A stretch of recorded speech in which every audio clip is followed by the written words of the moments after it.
Hey DIYers, I'm Mark Montano, and today on Make Your Mark, I am going to show you how to make fabric beads with all of your fabric scraps. Now before I forget, I want you to thumbs up if you like this video and leave me a comment if you have a question about this project or you just want to say hi. Are you ready? Let's make some fabric beads.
You can use these beads for art journaling or jewelry, it's up to you.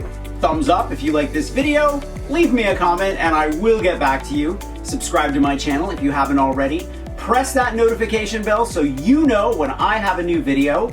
Grab a copy of the Big Ass Book of Bling and I will see you next week. Bye.